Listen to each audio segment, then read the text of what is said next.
தொடர்ந்து கர்த்தரை பற்றி கொள்வோம். கர்த்தர் ஒருவரே மெய்யான தேவன். உயரே வானத்திலும் கீழே பூமியிலும் அவர் ஒருவர் மாத்திரமே மெய்யான தேவன். நமக்காய் சிலுவையிலே பாடுபட்டு நம்முடைய துக்கங்களை பாடுகளை சுமந்து தீர்த்த அன்புள்ள தேவன். அந்த அன்பை நீங்கள் உணரும் பொழுதுதான் பிறரை காயப்படுத்த மாட்டீர்கள். அந்த அன்பை நீங்கள் உணரும் பொழுதுதான் கிறிஸ்து இயேசுவை உண்மைக்குண்மையாய் விசுவசிப்பீர்கள். நலமான வாழ்க்கையை வாழ கிறிஸ்து இயேசுவுக்குள்ளாக உங்களை வாழ்த்துகிறேன். எப்பொழுதும் மகிழ்ச்சியாயிருங்கள். கர்த்தர் நல்லவர். அவர் உலகை வெறுக்கச் சொல்லவில்லை. நமக்குள் உருவாகக்கூடிய சிந்தனைகளை வெறுக்கச் சொல்லுகிறார். நம்மை போலதான் மற்றவர்களும் என்று எல்லோரையும் நேசிக்க சொல்லுகிறார். நேசித்தும் காட்டினார். சிலுவையில் முடிவு பரியந்தம் நம்மளை மன்னிக்கிறவராகவே அவர் இருந்தார். எனவே இந்த தேவனை தொடர்ந்து சொல்லலாம். என்னால் ஒவ்வொரு நாளும் மெசேஜ் முடிக்க முடியல. அதனாலே மெசேஜ் நான் கொஞ்சம் குறைச்சிக்கிட்டேன்.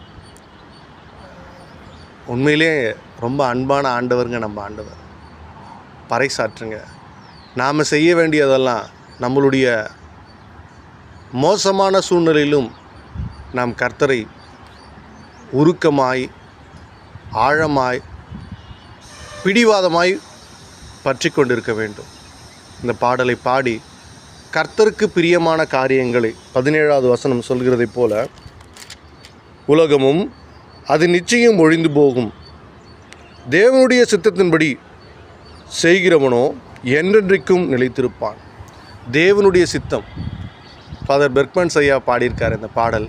தேவனுடைய சித்தத்தை நாம் நிறைவேற்றக்கூடியவர்களாக இருக்கணும். இந்த பாடலை பாடி கர்த்தருடைய நாமத்தை உயர்த்துவோம்.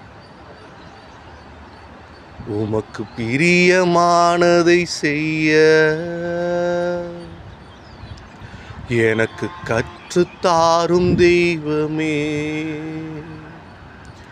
உமக்கு பிரியமானதை செய்ய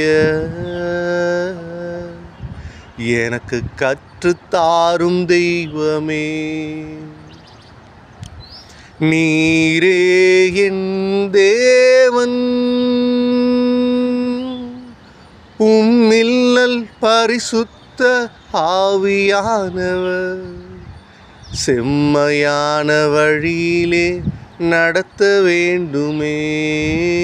செம்மையான வழியிலே நடத்த வேண்டுமே.